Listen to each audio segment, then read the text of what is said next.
Welcome back again. So in lesson 3, we're going to look at three things.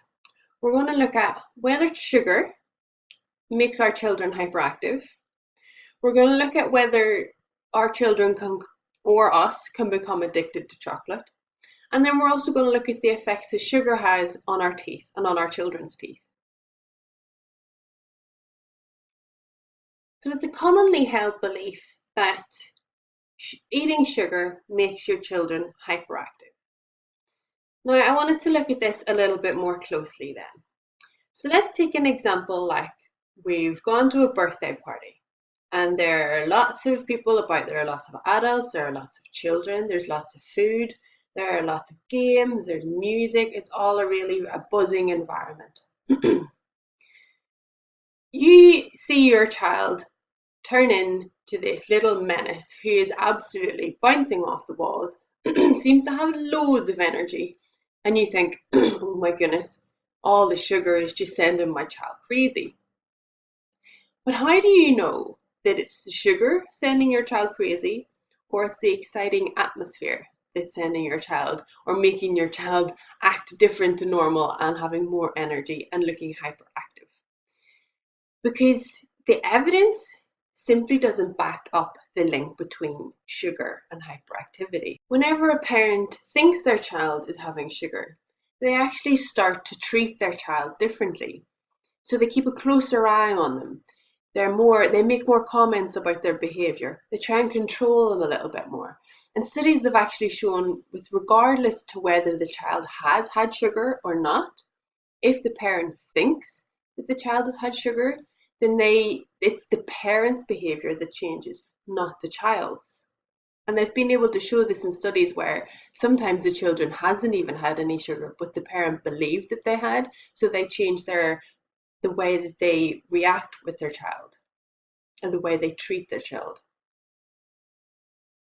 So science simply doesn't back up the link between sugar and hyperactivity. And actually it shows that it's the parent's behavior that changes, not the child's. So the next thing we're going to talk about then is whether we or our child can become addicted to sugar. Now, this idea that we can be addicted to sugar is based on evidence on studies that have been done on rats. So what they did was they didn't give these rats food for 12 to 14 hours. And then they offered them either sugar or their normal food. And what they found after this period, they went for the sugar and they overate on the sugar. So there's two problems with that. Number one, human beings aren't rats.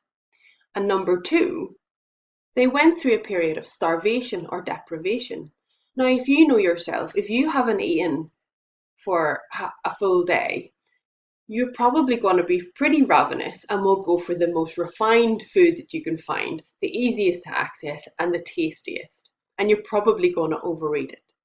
So does that not explain why the rats overate on this occasion?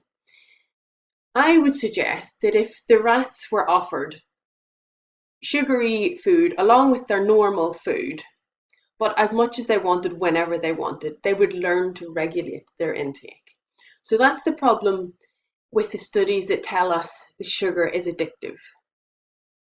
So my belief is then that if we don't overly restrict our child's intake of sugary foods, they won't overeat them and they won't show these behaviors that make us think that they're actually addicted to them.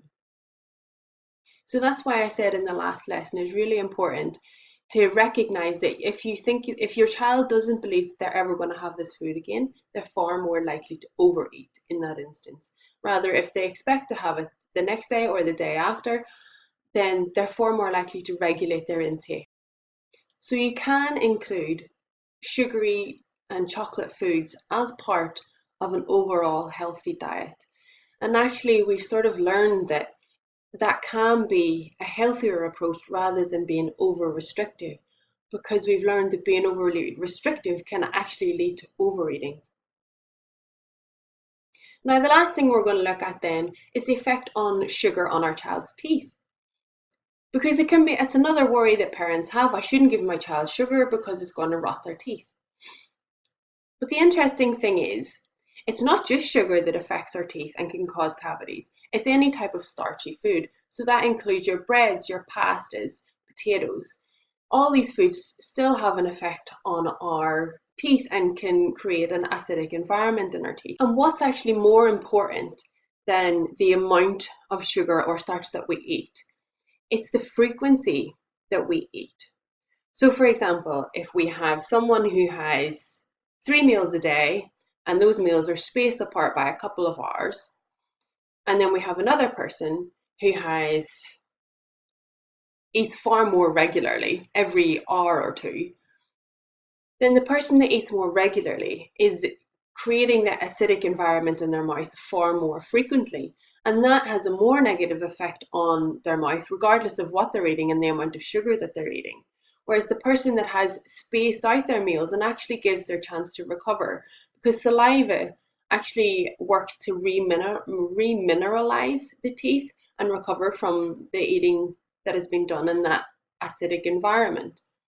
So having this pattern where we eat our meals and we have a little bit of a space between eating, that is a healthier approach for our teeth. So instead of worrying about every little bit of sugar that your child has in their diet, here are my 3 tips to healthy teeth. So number 1, don't allow your child to have juice in between meal or snack times. Try and keep that any juice that they have, especially sugary juices, to meal or snack times. Don't let them sip constantly through the day, because that's acting to create an acidic environment on their teeth frequently throughout the day. The other thing is to mention that this includes milk. Now, whether your child is a little baby, then I wouldn't get too caught up with this. If they're still small and they're still being breastfed and they're still having bottles, then don't get too hung up on that. As they get older, try and include your sugary juices if you want to give them, or your milk as a drink within those snack or meal times. And the next thing then is to say, don't allow your child to snack frequently. We want to allow the teeth to recover between eating and recover and remineralize themselves. So no constant snacking. And the third thing then is sort of common sense, frequent teeth brushing. So obviously we recommend that twice a day. So that concludes lesson 3. I hope you find this useful. And just to round off then, I want to give you my 3 things to think about going forward then. So my first thing is you may want to, instead of having an overly restrictive diet where you don't allow your child to have any sugar or snack foods, to include some of these foods throughout the week as sit-down snacks. So that means, like what we talked about, sitting down together and enjoying the food without our distractions. And you could even do that 2 or 3 times a week, include it as a normal part of your routine. The next thing then is to think about if you have older children and maybe they've fallen into some bad habits with regards to snack foods or sugary foods. And the first thing I would say then is to try and establish sit-down snacks and meals at specific times and have those as sit-down meals and snacks. That's really important, just to establish that they aren't constantly snacking and they aren't eating while using phones or watching TV. That is the most important thing to start with if you want to try and correct some eating behaviors that have become established with your children.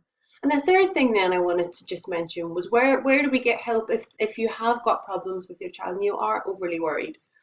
So the first thing just is to say that you can get more information from my website. It's helenharveydietitian.com. And there's also another website that's really useful as well, and it's called the Ellen Satter Institute. And it goes into detail more about the division of responsibility and what you can do if you encounter problems with your child's eating behaviours. So I hope you find this 3-part mini course really useful, and I look forward to talking to you again soon.